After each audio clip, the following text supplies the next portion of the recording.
হজ করে ফিরতেছেন, হঠাৎ দেখেন এক বৃদ্ধা মহিলা, বয়স্ক মহিলা চাদর গায়ে দিয়ে শুয়ে আছে।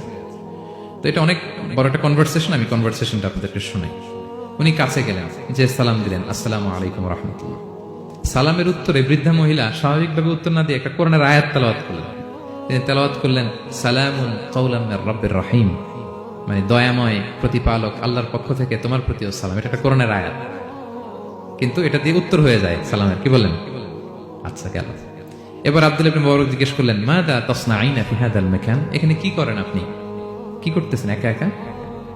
এই প্রশ্নের উত্তরও ভদ্রমহিলা একটা কোরআনের আয়াত তেলাওয়াত করে দিলেন। উনি তেলাওয়াত করলেন, ওয়ামাই ইউদ্লিল ফালা হাদিয়া লাহ, মানে আল্লাহ যার পথ ভুলায় দেয় তারে পথ দেখানোর কেউ নাই। মানে বুঝাইতে চাইলেন আমি পথ হারাই ফেলছি। কি বুঝাইতে চাইলেন? পথ হারাই ফেলছি, মানে উনি এমন ভাবে কোরআনের আয়াত চুজ করে যাতে উত্তর হয়ে যায়। তো এবার উনি জিজ্ঞেস করলেন, আইনা তুরিদিন, পথ হারাই ফেলছেন তো বুঝলাম, আয়াত থেকে এটা বোঝা যায়, তো আপনি কোথায় যাচ্ছেন, ডেস্টিনেশন কোথায়? উনি আবার একটা আয়াত তেলাওয়াত করলেন, সুবহানাল্লাযী আসরা বিআবদিহি লাইলাম মিনাল মাসজিদিল হারামি ইলাল মাসজিদিল আকসা। রাসূল সাল্লাল্লাহু আলাইহি ওয়াসাল্লাম মেরাজের আগে যে ইসরা হয়েছিল, মসজিদুল হারাম থেকে মসজিদুল আকসা রাসূল সাল্লাল্লাহু আলাইহি ওয়াসাল্লাম কাল্লা নিয়েছিলেন, এটা তেলাওয়াত করলেন। তো বুঝাতে চাইলেন আমিও আপনার মতো হজে আসছিলাম মসজিদুল হারামে, আর যাচ্ছি মসজিদুল আকসা, মানে ফিলিস্তিন আমার বাড়ি। মসজিদুল আকসা কোন দেশে? ফিলিস্তিনে। আয়াত এমন ভাবে উনি পিক করেন যাতে করে উত্তর হয়ে যায়। বুঝাতে চাইলেন আমিও হজ করতে এসেছিলাম, যাচ্ছি কোথায়? ফিলিস্তিন, মসজিদুল আকসা যে দেশে আছে। তো উনিও বুঝে গেলেন যে তাহলে আপনি মসজিদুল আকসায় যাচ্ছেন। এবার জিজ্ঞেস করলেন, আনতুম মুনযু কাম ফি হাযাল মাকান, তো এখানে একা একা পড়ে আছেন কয়দিন? আবার কোরআনের আয়াত, সালাসা লায়ালিন সাবিয়া, টানা 3 দিন 3 রাত এখানে আছে, এটা কোরআনের আয়াত।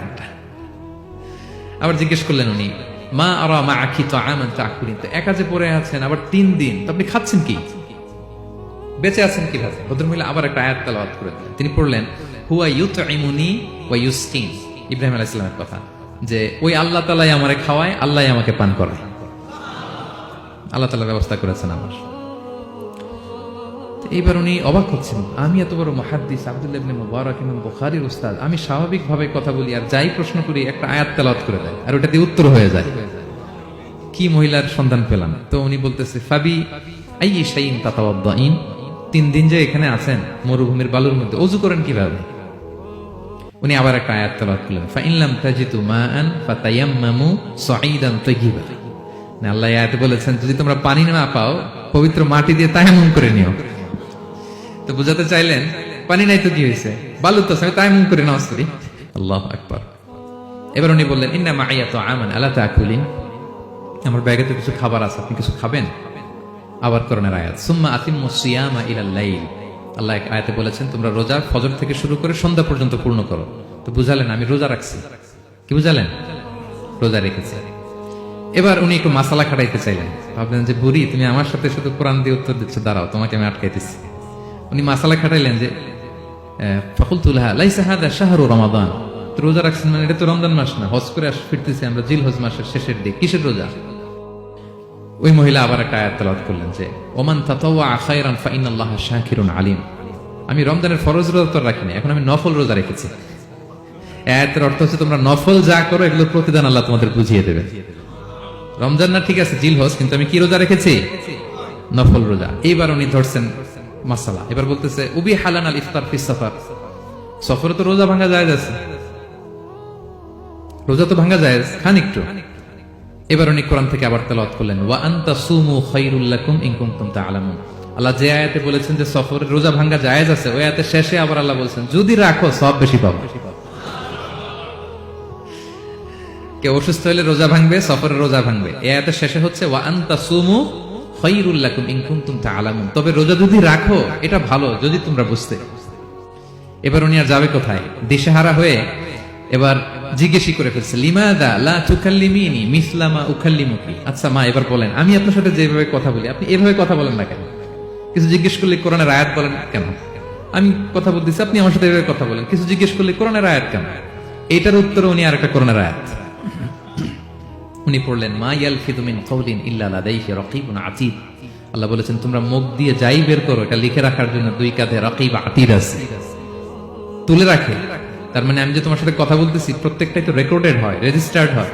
তো এমন কিছু বলি যেটাতে সওয়াব হয়, যেটাতে ভুল না হয়। আল্লাহু আকবার, সুবহানাল্লাহ। কি নারী ছিল, কেমন নারী তিনি ছিলেন, কি পুরো ঘটনাটা শুনবেন? হ্যাঁ, শেষ করবো ঘটনাটা। আচ্ছা, তো উনি অবাক হলেন যে কি মহিলা, এরকম মহিয়সী গরিয়সী নারীও পৃথিবীতে আছে। তো উনি বললেন, ঠিক আছে মা, আপনি যেহেতু পথ হারাই ফেলছেন, আমার উটটাকে আমি নিয়ে আসি। ফাহাল্লাকা আন আহমিলুকি আলা নাখাতি হাযিহি ফাতুদরিকিল কাফিলা, আমার উটটা নিয়ে আসি, উঠে বসেন, আমি আপনাকে এগিয়ে দিয়ে কাফেলাতে যুক্ত করে দেই। আপনি কি রাজি আমার উঠে বসবেন? আবার কোরআনের আয়াত, ওমা তাফআলু মিন খাইরিন ফাইনাল্লাহা বিহি আলিম, তোমরা যত ভালো কাজ করো আল্লাহ সেটা জানেন, মানে তোমার এই ভালো কাজ আল্লাহ জানেন, আল্লাহ এর প্রতিদান দিবেন। কলা ফানাখতু নাখাতি, আমি উট বসালাম এবং বললাম ওঠেন। উনি যখন উঠতেছে আমি এভাবে তাকায় আছি, তা আমি যে তাকায় আছি উনি একটা আয়াত তেলাওয়াত করলেন যে কুল্লিল মুমিনিনা ইয়াগুদ্দু মিন আবসারিহিম, এর অর্থ হচ্ছে নবী হে, মুমিনদেরকে বলুন তারা যেন পরনারী দেখে তাকায় না থাকে, চোখ যেন নিচে রাখে, তারা যেন চক্ষু অবনমিত করে। মানে বুঝাতে চাইলেন যে আমি তো বেগানা নারী, পরনারী, তা আমি উঠে উঠতেছি, আপনি তাকায়, সে হয়তো তাকায় আছে যে বৃদ্ধা মহিলা উঠতে যদি কষ্ট হয় পড়ে যায়। তো উনি যখন দেখতেছেন তাকায় আছে, উনি বলতেছে কুল্লিল মুমিনিনা ইয়াগুদ্দু মিন আবসারিহিম, নবী হে বলুন বিশ্বাসীদের তারা যেন চোখ নিচের দিকে করে রাখে। তো উনি লজ্জা পেয়ে গেলেন, ফাগাদাততু বাসারি, আমি লজ্জায় চোখ নামালাম। এরপর আমি বললাম ইরকাবি ওয়াকাদ আখালতু নাকাত, ওঠেন। আমি আবার ওঠে রশি ধরে টানতে আরম্ভ করলেন। ভদ্রমহিলা উঠেই আবার কোরআনের আয়াত করলেন, যেটা আমরা গাড়িতে বা কোনো বাহনে উঠলে পড়ি। তিনি পড়তে আরম্ভ করলেন সুবহানাল্লাযী সাখখারা লানা হাযা ওয়া মা কুন্না লাহু মুকরিনিন ওয়া ইন্না ইলা রাব্বিনা লামুনকালিবুন, প্রশংসা সে আল্লাহ যে আল্লাহ এই বাহনকে আমাদের জন্য বশীভূত করে দিয়েছেন। তিনি বশীভূত না করলে আমরা তো এটাকে বশীভূত করতে পারতাম না। আপনারা যখন গাড়ি স্টার্ট দিবেন এই দোয়াটা পড়েন তো আপনারা? গাড়ি স্টার্ট দিলে, বিমানে উঠলে, ঘোড়ায় উঠলে, যে কোনো বাহনে উঠলে এটা পড়তে হয়, কোরআনের আয়াত। তিনি বললেন, আমি এবার উঠলাম, ওটের জিমাম ধরে টানতে লাগলাম আর একটু হই হই শব্দে ওট চালাতে লাগলাম যাতে করে তাড়াতাড়ি যাওয়া যায়। উনি কোরআনের আয়াত বললেন ওয়াকসিদ ফি মাশিক ওয়াগদুদ মিন সাউতিক, কোরআনের আয়াত, মানে তোমার চলার ক্ষেত্রে তুমি মধ্যম পন্থা অবলম্বন করো আর গলার সাউন্ডটা আর একটু ছোট করো। কিন্তু লোকমান হাকিম তার ছেলেকে বলেছিলেন যে বাবা তুমি যখন হাঁটবে মধ্যম পন্থায় হাঁটবে আর শাউট করবে না, নয়েজ করবে না, কণ্ঠটাকে নিচু করবে। এই আয়াতটা উনি পড়ে দিলেন, মানে বুঝাতে চাইলেন আপনি হাজি মানুষ, হজ করে আসছেন, এইভাবে যাচ্ছেন কেন, আপনি স্লোলি যান। ফাজাআলতু আমশি রুয়াইদান ওয়া আতারান্নামু বিশ-শা'র, এরপর আমি আস্তে আস্তে যেতে লাগলাম আর কবিতা আবৃত্তি করতে লাগলাম।